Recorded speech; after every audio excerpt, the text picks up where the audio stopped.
Being Broadtail is brought to you by CPJ, distributors of Grey Goose Essences, the Harry J Recording Studio, Broad Axe Communications, 1010 Events and Rentals, and Morgan's Creek. Hey everyone, I'm Dania Beckford. Bold, sometimes brash, and since I'm the CEO of Broadtail Design, I consider myself Broadtail beautiful. It's time we make the conversations we have as women open, honest, and authentic as we navigate living our best lives. Join me as I have intimate conversations with women of all sizes, shapes, and confidence levels as we explore being Broadtail. Hi, my Broadtails. Welcome to another episode of Being Broadtail. My guest this week was good at being bad, being bold, being political, and speaking her mind. She has been polarized by some. Is it that you love her? I don't like her none at all. But either way, she's confident that her chosen path is best for her holistically. Some know her as the best world debater, the Nyamins girl, 2013 Miss Festival Queen, former MP in waiting, communicator extraordinaire. Tonight, Krystal Tomlinson takes us on her confidence journey. Hi, Krystal. Hello. I'm so happy to be sitting in the Broadtail seat. Yes. Thank you for where having we me. actually have seats that are for everybody. Yes, thank you. Yes. Okay, great. So, before we start, you and I had a conversation where you wanted to elevate your spirited palate. Right? Yes. And you wanted to not just be drinking strawberry daiquiri. That's right. One And whole Roquefort, conversation with you with drinks. Everywhere we go. Can I have a strawberry daiquiri, please? That's your idea of being cultured. Yes, You know, strawberry when you're daiquiri. in 19 and 20. No. I don't drink that. I don't want drink a that. strawberry Like a daiquiri. strawberry daiquiri. So, we're keeping in line with the strawberry, but this time it will not be a daiquiri. Thank you. Our friends at CPJ, they have given us Grey Goose essences. And because we don't talk about the strawberry daiquiri, we choose the strawberry one for you. And I have made you a cocktail. Now, me's no bartender, but me I try off our thing, right? Yes, ma'am. So, it is 1 part Grey Goose strawberry. And then it's 1.5 part tonic water and 1.5 part soda. And then we throw in some rosemary because this is how we elevate now. Yes, ma'am. And then some strawberries in there for it to look pretty like the bottle. I hope you like it. You see, some people think that them alone can have special herbs and spices. But here we are. Here we are. Yes, and I'm going to top up mine at Toops because I've been having it. That sounds, the ingredients sound lovely. Yes, thank you. So I'm And excited. if you I'm excited like to cheers to it. Yes. Cheers to finally being on Being Broadtail. Yes. Cheers. Tell me, how me do? You can't find our work? Yes, you can. Thanks. Yes, you can. This tastes so Thank good. you. Because in Jamaica, Bubbly you have and to have tree light. work Floral. You have look here. for the $39 million apartment. Exactly. Where you get to live on top of somebody's head. Yes, great. No, I want to start off our conversations about how we met. I don't know if you remember, but Kamisha Kelly at the time, her last name was Kelly at the time. And we went to the same high school and she was Festival Queen in 2012. So I believe we went to an event post you being crowned Festival Queen and she introduced me to you. That's how me actually meet you. But of course, me didn't know you on TV, Nyamins, and you were Festival Queen. And of course, then you went on the political scene. But it wasn't until much after that you and I have been having some run-ins in the influencer world. And it has been good between us. I've always admired you as a world debater. But before we get to that point, I want to know, the people want to know, where are you from? Okay. So I was actually born at Victoria Jubilee Hospital right here in Kingston, Jamaica. My family is from Kingston/St. Andrew, mainly West Rural St. Andrew, which explains the choice when I had entered political representation. But we were in Golden Spring for a while, Mannings Hill / Guava Gap for another period. And after finishing, I believe it was preschool, I moved with my mom to Portmore and I started grade 1 at Waterford Primary. Wow. So from St. Andrew to the Sunshine City. And then we were living in the Sunshine City until around 3rd, 4th form when we moved to Manchester. And then for university, back into Kingston.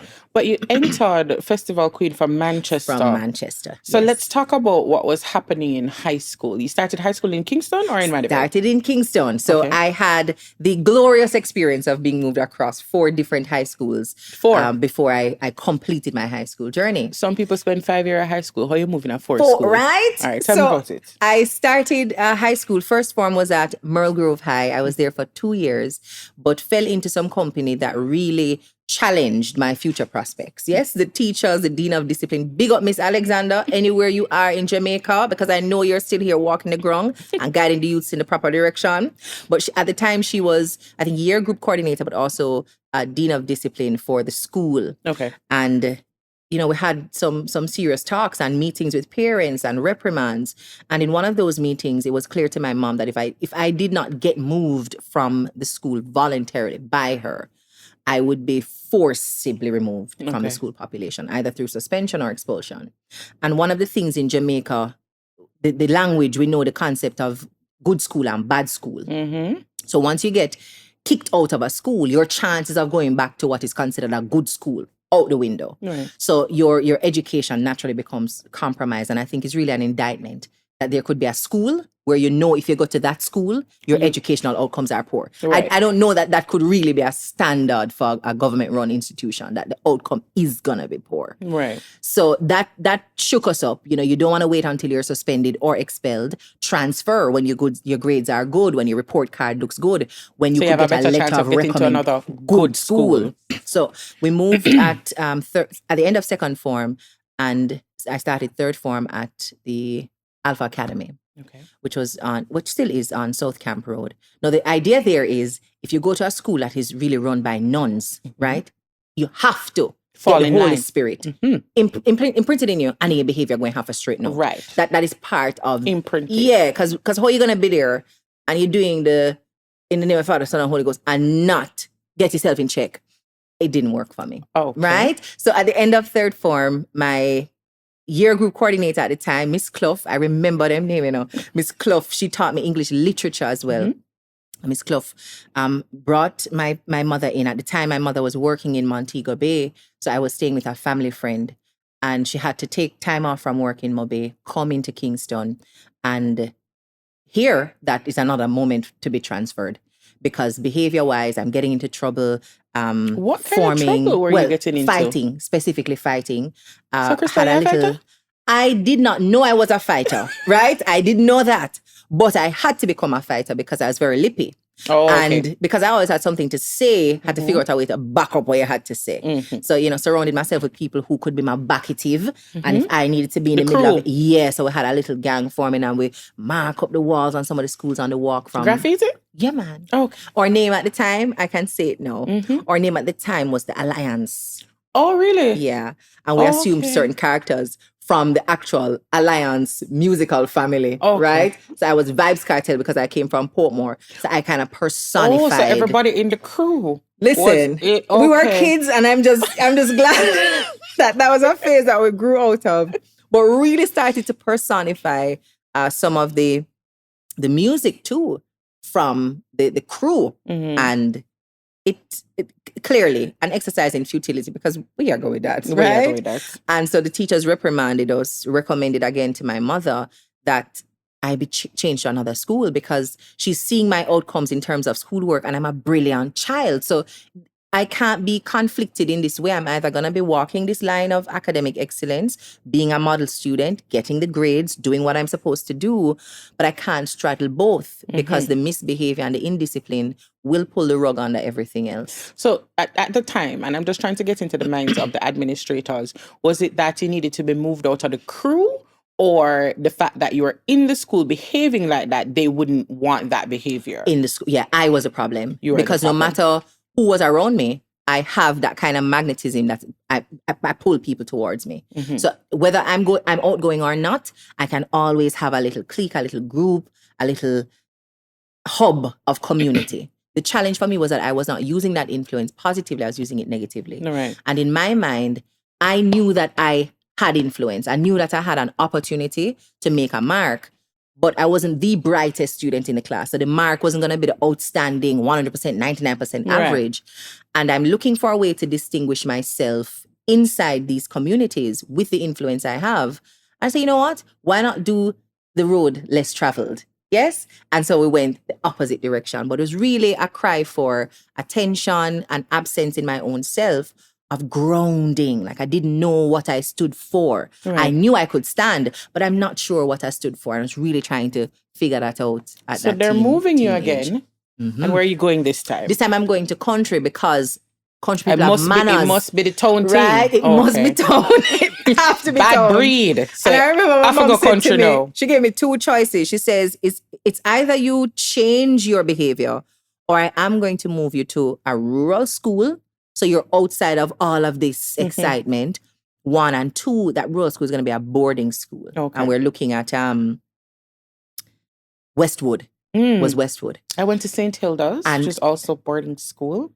I was scared out of my wits. First of all, It's I would okay. not be living at my house. And second of all, my friends told me, you know, that school wears straw hat. I said, Yeah, what? they do. I said, what? As an alliance member, I'm wearing a straw hat. Yes, Right? and you can take it off when you're at school, but when you're on the outside road. of school, you must keep it on. Listen, Okay. I lost my mind. That was like the perfect scare tactic. As I say, as a hot girl, As right? you're gonna wear your straw hat. The So- Jippy so Japa, I lacking- think they call it. Lacking context and just hearing like those little buzzwords. You're gonna go to country. You're gonna be at a boarding school. You're gonna wear straw hat. Like those little things. Just I'm like, what?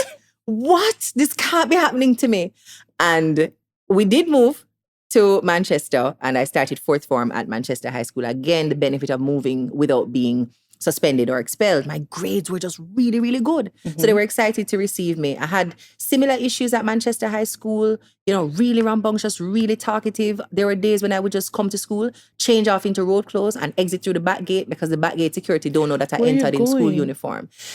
I had a student from another school who I needed to fight with because there was something that she said the day before. You needed to fight My with. energy was Okay. just poorly channeled. You needed to fight. It was so essential. And I had my strategy, I had my outfit, I had my timing down. I knew exactly what I was going to say to her. And then if she said this, then I would say that. And if she did this, then I would do Plan it that. out. Again, Every eventuality, but it will lead to a fight. it will lead to a fight. And I'm prepared for that. Okay. So I had behavioral challenges. The teachers were aware of it. The principal, vice principal, aware of it as well. So as soon as I finished, in fact, I almost didn't graduate. My mom had to come to school and lobby for me to be able to walk with my class at graduation. And it was also is at very Manchester. surreal at Manchester High School because, again, you're looking at the substance of the child on paper. What is going on when you are not doing your book work? You know, Right. is it that you need more book work? Because you can do this. You have prefect capacity, head girl capacity, student leadership capacity in general. What are you doing? And after closing out 5th form, applied for 6th form at Manchester High with my audacious self because I got the grades, I qualified. And I remember Mr. Gabriel telling my mom that, yeah, while she got good grades, she's bad for our community. And we can't afford for her to still be in this community because if you look at some of the persons who she was, you know, close with in terms of friend groups, they didn't do as well as she did in her CSEC examinations. So she's clearly going back home and doing her work. And she's Right. disruptive and she's a distraction for everybody else. But she goes home and she gets her work done. That's not good for the community. And so what happened after? So, Where are we going now? Carteret College, where I did 6th form. So that's school number 4, but that's where I got my shake up. That's where I started the debating society. That's where I really stood in leadership roles at this time now around leading the debate society as president. At one point, cheerleading captain, host captain. I think I was student council rep for a brief time. But really now in a position to represent the school. Entered the debating competition with the Carteret College. We won at the parish level. That's the Manchester Cooperative Credit Union debates. Yes. We won for the school, brought in, I think, 3 or 4 computers. They had a little ceremony. Parents were invited in. And I remember that because when I left Manchester High School and we were heading around to the Carteret to apply, I said to myself, there's no way my mom is going to be called back to another school unless she's being told how exceptional her daughter is. Because it can't be that every time she comes to school, It's people because are of looking something at her negative. like, watch out, what Krystal do now? And she becomes almost the symbol for poor parenting. My mother's a hardworking parent, disciplinarian, but just. She has set really high standards in terms of decorum, behavior, academics, which is why I could easily do well in school. Right. But I was embarrassing the investor who is taking all that she has to pour into my education and my brother's education. I can't keep wasting my mom's time and embarrassing her in the process. Right. So I said, sixth form, that's it. That's it. I'm doing something that made my mother have to come to school and clap. I'm done. I don't know what it is, but there's something I need to do and do so well that she's in the audience and she's clapping for her daughter. And she clapped many more times because while at UE, you were a world debater 3 times, I believe? Yes. Tell me about that. 3-time World Universities debater, represented UE at 3 competitions, one in Turkey, one in Botswana, which is where I won the world's public speaking championships. And then my third and final stint was in Manila in the Philippines. Right. I was a double. So now debating I carry around the world. Look here, that one decision that I'm going to find some way to use this voice, use this influence, and just channel the energy differently. And it's really testament to teachers, one, seeing potential and choosing to believe in and nourish the potential versus that disruptive behavior being the reason to mark you off. Right. And 2, the value of clubs and societies. The value of clubs and societies. Not everything is going to be taught in the classroom. Not everything is going to be taught by your parent. Some of it is the work. I'm a real believer in that because I keep on telling people that the years I spent at UE, what I learned outside of my classroom is what I've been living on. Everybody can get a degree now. Everybody, once you read it well and you know what they want to see on the paper, you can regurgitate it. But the clubs that I was in, the hall that I lived on, big up for the hall, the people that I met, nowhere in Jamaica I can go and not know somebody and get through. Exactly. And that was what was important, the network. Exactly. So now we're at UE. Yes, we are. And advocacy came in as well. So you were doing well with the debating, but you were also involved in a lot of student advocacy. Tell me about that. How were you channeling the energy at that time? I started on my block in a role, I think it was CAC, Cultural Entertainment and Affairs Chairperson for my block. I'm on Taylor Hall at that time, and Taylor Hall is rough and tough. Like, you don't get any free passes on Taylor Hall. You either earn it or you sit down and watch other people earn it, right? So I'm CAC, I'm like, yes, I can do this. Time for me to run for a position on the hall committee. It don't work so. Like, there are levels to this. Yes. And I lost bitterly. Oh, right? you did? Lost. I think I ran for deputy hall chair. I lost. But in the losing, like, the man span the hall, I say, yo, my hall name at the time was Condom. I say, yo, Condom, you have it, Not even going to ask you why. I'm going to just move on. Yes. Right? I'm going to just move on. Yo, you have it, He's a fighter, Here what you have to do. Go run for the guild. So they're telling me inside the hall, what is required for me to lead on the hall, I don't have that yet. But... You can run for the guild. I can run for the guild, right? That's the next best. You can't win at Taylor. You can't win in hall, but let me tell you, you run for a guild position. The rest of the students in the whole university see that in you. You have it. I was like, okay, all right. Thanks for the encouragement. Although they never vote for me.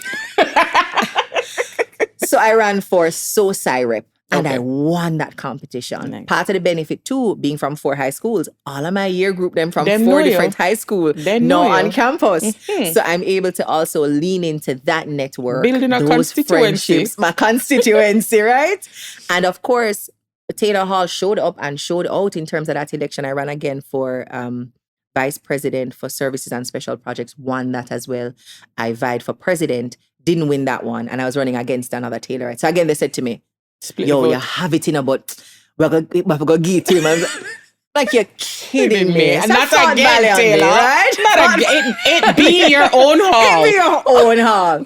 But I really was nurtured in that space, because if it's one thing, as a Taylorite, you're going to be encouraged to lead and to excel. You can't sit down and be what we call a lump. Mm-hmm. You're not allowed to do that. This lump story with And Taylor. Losing is not an excuse to stop. No. So you might have lost here, but there are other things win. you can do. You can win in other places. Go, and we will support you. Right. And we will strategize and we'll campaign for you. So really having that wind beneath the wings in Taylor encouraged me to do many other things. So it's the same block rep when I was living in Hall that said, come and represent us for debating. And in doing that, the school's debating leadership was there to judge, saw me, invited me into that larger society. And again, an opportunity to represent UE. All right. So quickly, you rose and you came out of university, and then now the big bad politics, where it's a real life. We're not at UE. We're not in our bubble. This is Jamaica. And so you decided to represent the PNP. tell me what gave you the confidence to do that. Is it because of the things that you were winning at UE before, or you thought that this was an opportunity, a real opportunity for me to represent? That was it. It was an opportunity for me to test my mettle and really my interest in doing this. Interest, skill, and capacity, because you do have to widen this jar that you have. You want to serve, okay, I've served on campus. You want to serve, okay, I've served through the PNP Youth Organization because I was president for 2 years of the YO. Can you expand your capacity in terms of leadership and service? And how agile are you in terms of learning and scaling what you're learning to apply at a constituency level? So it was an opportunity for me to learn. And I was very clear going in that that's exactly what it is. The win, while you want to win, you're not doing this to lose. The win became secondary to understanding what politics requires, what developing a constituency requires, what mobilizing votes requires, and how on the day to deliver those votes, the political machinery and all the machinations that get you to turn the engine on for the machine. Right. So during that time is one of the times I really wanted to see you excel on the national scene. And let me tell you why. So I've also been very interested in debate. I was a debater in high school. I was a debater at UWI. I was not world debater, but I was a debater at UWI. And so when the debates came up in 2020, I believe it was in that election, me I say, yeah, man, make sure take it to them because me know say I got knock that one out of the park. This a girl yeah, I got kill them. You never showed up. Thank you, first of all, for that vote of confidence. I was going to knock it out of the park. Yeah, but then made it disappointed because you didn't show up. Yeah. Was that it was a definite confidence decrease for me as a woman, because remember, there are not a lot of women in politics, and your articulation in the spaces that you're in, I really wanted you to be there. And when you didn't come for whatever reason, which I'm sure you're going to tell us about, and you said it on your page, but I want you to talk about it again. I felt like, okay, she disappointed me. Did you also get that feedback from a lot of persons, or how was it for you? So the feedback, I'll start there, is tempered because we're inside the COVID-19 pandemic modality where you don't get to see a lot of people. Right. I think if the circumstances were different, I would have been out enough to hear what that feedback was, but I didn't get exposed to that. But the reason now for me not actually being part of the debate team, despite being shortlisted, I think it was a week or so before the debates, myself and Senator Peter Bunting, we were flagged as likely to have been exposed to COVID-19, and we had to be tested. And in the time that we're being tested, the debates were supposed to happen. So some alternates had to come in on our behalf. So both of us had to stand down. Again, personal responsibility there, because if I wasn't where I shouldn't have been, not wearing a mask in a crowded group, then I wouldn't have been exposed. The test came back negative, but of course, by the time the debate passed already. So for me, it was a letdown because it was another opportunity to really show up for my team. And the thing about politics, one of the reasons I said yes to the invitation to serve in West Rural St. Andrew is that it's a team effort. The team wants to show the skill that's on the team. What does our team bring to leadership, to governance, to policy? What makes us different? And so you want to show up for your team in the best way possible. So if you give me this bat and say I must swing and lick a 6, I really want to lick the 6. If I do something to inhibit my own ability to show up for the team, I am crestfallen, and I feel like I've disappointed more than anything else the team that said, we see you and want you to play this role on the team. So I struggled with that as I waited on the results. What the impact the days lost on the ground to campaigning? How does that impact the team, my contribution to the team's efforts? Right. But again, the whirlwind of the pandemic style election, very quickly you had to move on to another issue, another emergency, another problem coming. Right. So the election happened and you didn't win. How did you receive all of that? I received it in the context of the broader team loss, because the team loss was massive. Some of the words that were used: wipeout, decimation. It was extreme in 2020, and so that was really the context of the loss. I didn't get to do woe is Krystal, I did so terribly. We were seeing some what we call safe seats politically for the PNP, seats that had never, ever been lost, gone to the opponent's column, We lost it convincingly. Like there was no need for a recount to some of those seats. It was a clear and definitive loss. And we were devastated as a team.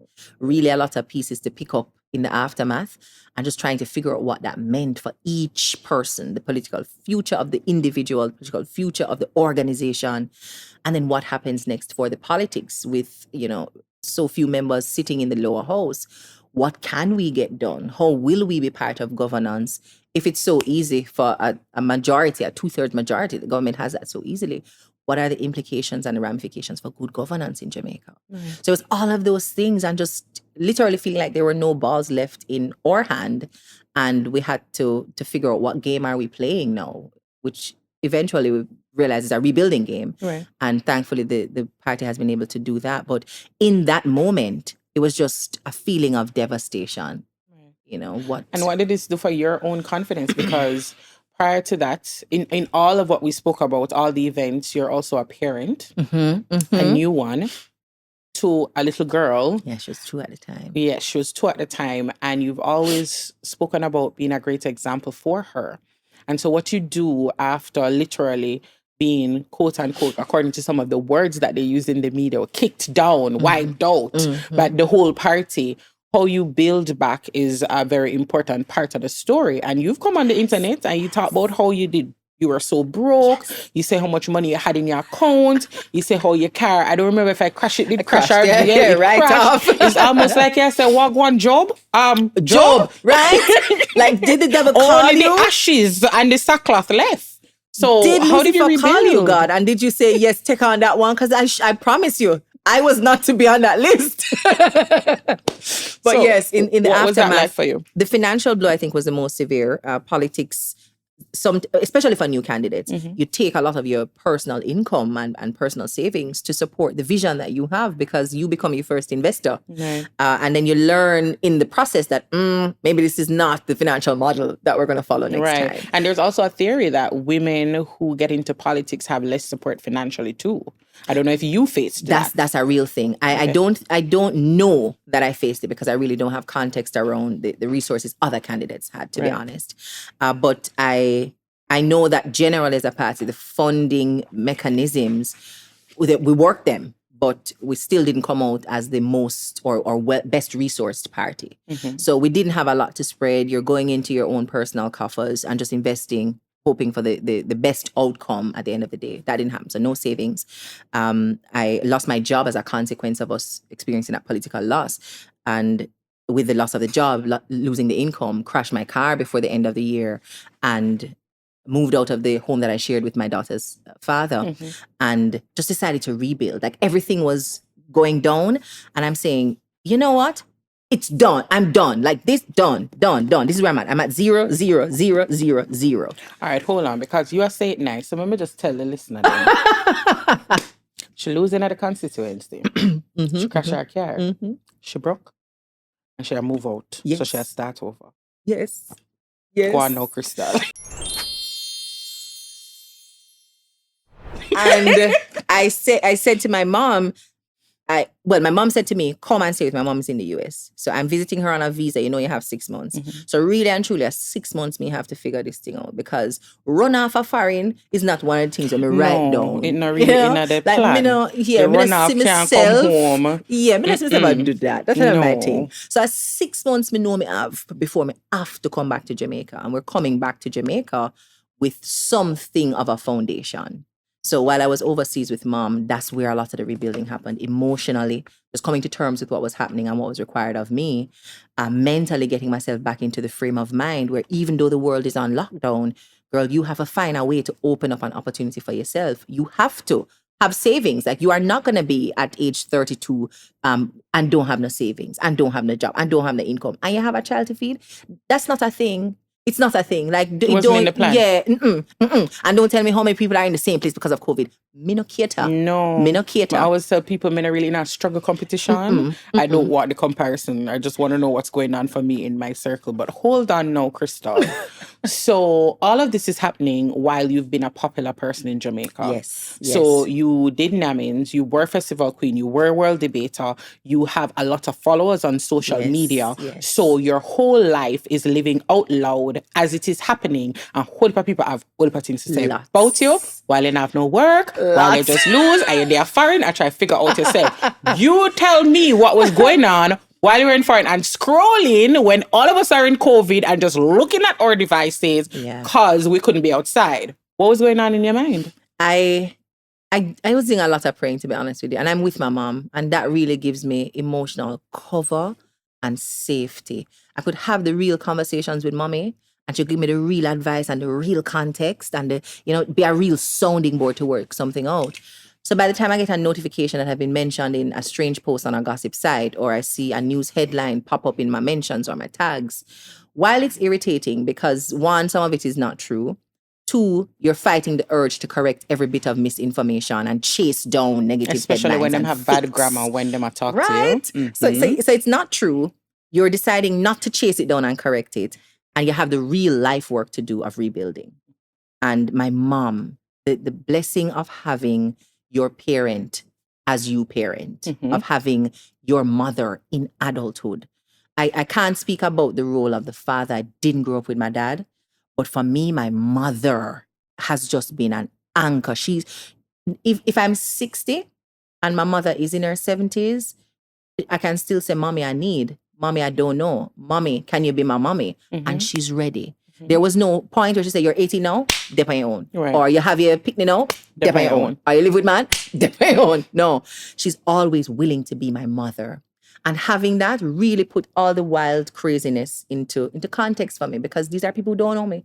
They don't care about me. There's no help that I could ever need that I could reach out to them and say, let me help you to fix it. No. So I understand that you're on the sideline and your job is to rail and to scream and to shout. That is your job. Me, in my life, I'm the Olympian. I'm the on track. I'm going to go training for this. And at a race, I'm run on this a mile and I'm going to win. Who me I listen to? My coach. And in many ways, that's my mom. That's God. That's my instinct and my intuition. So I learned before that moment how to zone out the noise and call on that skill in the moment with the reinforcement of my mom, who just never allowed me to get to the self-pity or to stay there for very long. Watched me emotionally, engaged, assisted when I needed some time off with Zia. All of that. And that helped me to really find steadiness. She was an emotional and financial resource at that time. Okay, so we're back in Jamaica now. What are you doing? So, look here. All right. First of all, you don't need a Grammy speech. First of all, I'd like to thank God. First of all. Right? Because it was, again, in those quiet moments of deciding that I need to focus. Because no matter what I do, something will be said. So it's important to do the right thing, do the smart thing, do it with a sense of efficacy so it can be elongated. It's not just a quick fix I'm looking for. It's a long-term turn that I'm making right now. So we sat down in COVID and we thought, what services and skills do you have that people are willing to pay for even if they can't see you in person? Right. And I had a group of friends who I would run those ideas through. Big up Stasia and Danishka, our little WhatsApp group that we formed in 2019, I think. Still active now as a space for accountability, brainstorming, encouragement. And we worked out a strategy for me to launch my first public speaking product, which was my online course. Right. Launched it online, the same large following and community that sometimes you thought, maybe I shouldn't post anything because I'm being judged. That's the same community I said, well, there may be 50 people in here who want to sign up for my course. There may be 100. There may be 250. Right. There may be 500. There's 1,000. There's 1,500. Oh my God. What are you saying? So we launched it. The same community, digital community, showed up. And I was correct. Reading the data and the analytics I had on Instagram, who was there, what services they wanted, and did they trust me to deliver this service? Right. Absolutely. And so they absolutely trusted you, because now you have more than one type of course running, actually. Oh, yes. You have multiple courses. Yes. So there's Tell me about online them. course. There's coaching for teens. There are workshops. There are planners. There are journals. I have the blessing too of serving corporate teams by doing training with them, emotional intelligence, self-management, and public speaking. When I talk to a group of women at the C-suite level, team leaders in management across the business, line staff struggling with energy, focus, commitment, discipline, I'm now able to speak about my 2020, my rock bottom. Mm-hmm. Without that experience, I don't get the legitimacy to tell you that you could be at rock bottom Right. and figure things out with this strategy, with this mindset, with this approach. Because then the authenticity comes in because they know what happened They to you. know. Because you were living out loud. You couldn't help it at all. You were already there. They know. So they know what happened to you. So when you are with them, trying to get them through their rock bottom, they're able to say, yeah, man, she know what going right as well. Trust is built. And there's a lot of work done by Brene Brown on vulnerability and how that helps you to really connect with people. To just be yourself, even when self is not the strongest, toughest, smartest one in the room. Just be honest about who you are. And the people who are meant for you, they'll see you. They'll recognize themselves in you. And they'll support, work with you, and form community around you. So I know I have advocates in rooms, in spaces across the world who are like, you see that girl? You see she? You better put her name on. You better call her. You better send her an email, because of those moments of vulnerability. Not because of the things I won. Not because of when I was leading and championing and fighting and shining. For them, it's seeing in a very human way, to see me work through hardships and maintain the dignity, maintain the kindness, maintain the self-belief, maintain the honesty, and just work like a God send me for work. Because I him send you for work. I him send me for work. Let's talk about the book. Yes. Because we're killing fear. How did you come up with that whole concept? Was it something that was happening to you, or you just experienced a lot with other people and decided that this is something I wanted to tap into to help people with? So I started writing that book in 2017 and published it in 2018, about 2 months before my daughter was born. And it was in the middle of just a whirlwind and firestorm around being pregnant out of wedlock. You see, Jamaicans are very conservative, but we think we're liberal. No, right? we think we're liberal. We think we're liberal really and open-minded. We're not, okay? We have some very conservative views, despite living anti-conservative lives. But so that was like a big thing, you know. Why am I having a baby and I'm not married? Because that is how you are supposed to be a role model for women. And it reminded me of my experiences in high school, where having influence in order to get certain positions and to be regarded in a particular way around leadership, you had to have this halo effect around you. Right. And I learned from my high school years that that's not me. I'm going to get in trouble. I'm going to talk back. I'm going to make the mistakes. But just keep watching. Right. Keep watching. I'm going to rebound. I'm going to find a footing, and I'm going to use even that experience. But, you know, and I wanted to delve a little bit into how they perceive leaders in high school, because if I'm going to use the buzzword now on social media about being demure, as you say, the halo effect of a leader, where she's kind and she's nice and she doesn't speak loudly and she does well in school. However, it is the woman or the girl or the boy who is willing to push boundaries, who is willing to try to do something different to get to a result that we've never seen before, are actually the ones who excel. So whereas we're not asking people to be rambunctious and disrupt high schools, but as high school administration, we should also look behind what's happening when a student is not as demure as you want them to be.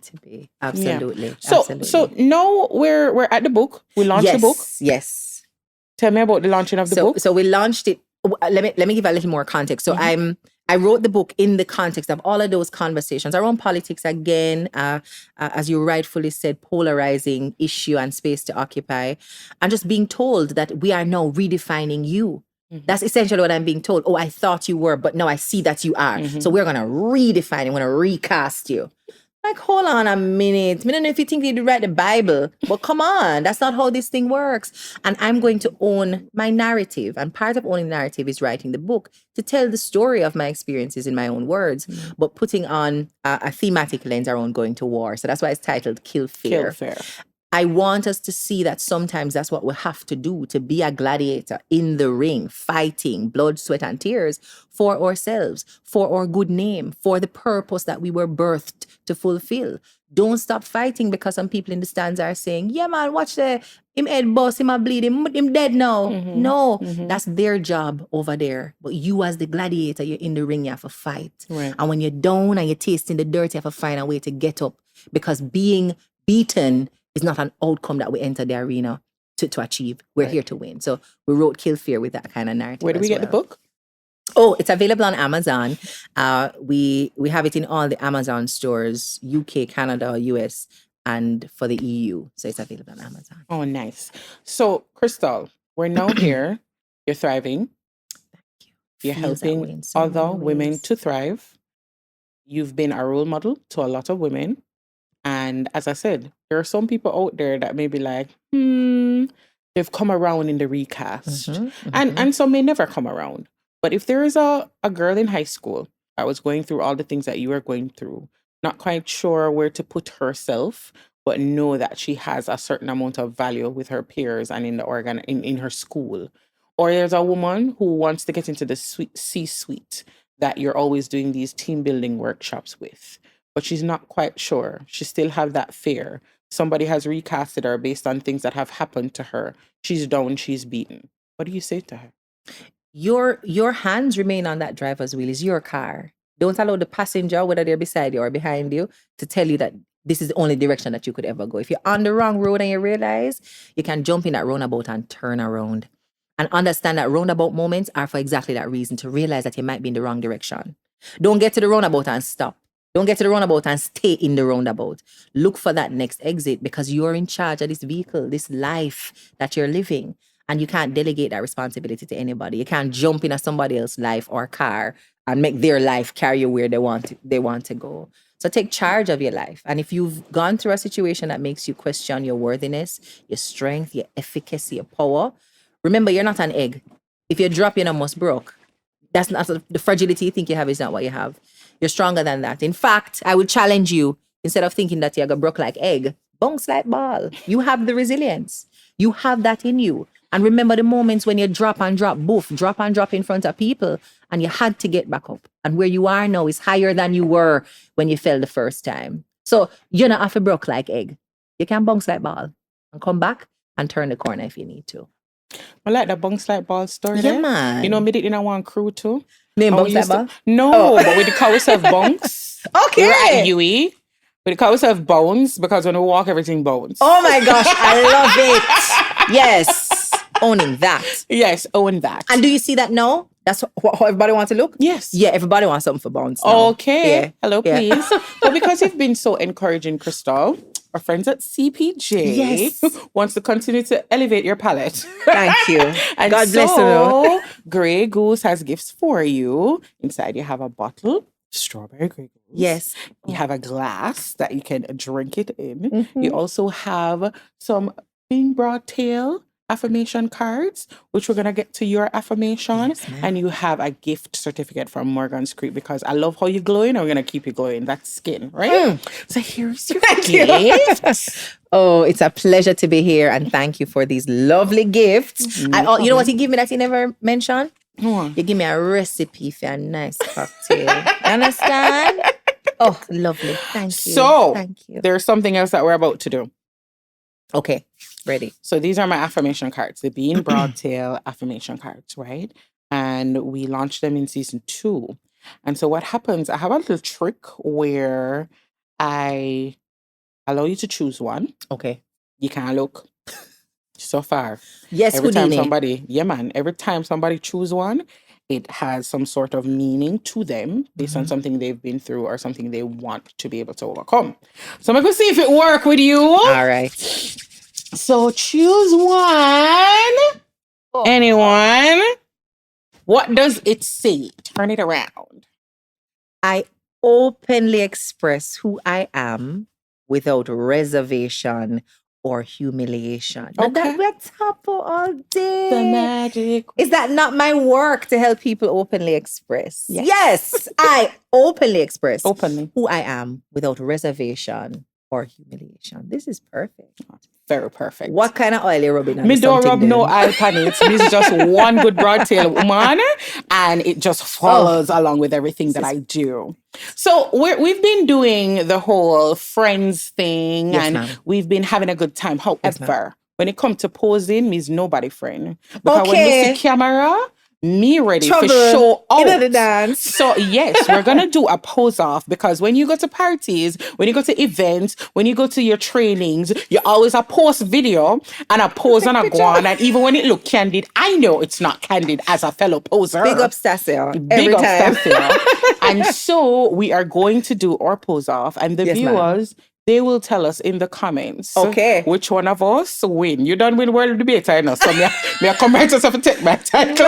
World poser. I'm trying my best. World poser. Let's go. So we're seated and posing, right? No. We're gonna stand. What are you talking about? Okay. Yes, we're gonna get this going. Calm down yourself, baby. Baby, calm down yourself. Also, I never end any conversation without introducing my ZZ plant. So the ZZ plant, my mother love flowers bad, you know. Yes. And so I love it too. Oftentimes me kill them, but me try buy them back, okay? I understand. So my ZZ plant though, it originated in East Africa and it is said to bring money to you. Oh, yes. Hey. Oh, yes. Me see you move off from the yes. ZZ. I'm not giving you my ZZ, but I'm allowing you to touch the leaves a little bit. I'm going to scoot it over to you. Because God has a plan to prosper me and not to harm me. Exactly. To give me good hope and a future. Me hold it with both hands. Wow. Both hands. Is gonna bring Okay. Let me just take back my ZZ okay. right now because let's put some on the shoulder. You put some on the ZZ? I'm neck back. You want money in the neck back? No, more people them will walk behind me. Right? Some money there. Don't play with me now. Right? Krystal, thank you so much. I want to also thank my listeners and viewers for tuning in to another episode of Being Broadtail. This conversation was not only spirited, but you showed us that being demure may not be all, but being mindful of the things you want to do on your authentic confidence path is what we should really do without challenge. So next week, we're going to have another guest who will share with us their own journey to being their most confident self. So see you next week, same time, same place with the spirited essence of Grey Goose on Being Broadtail.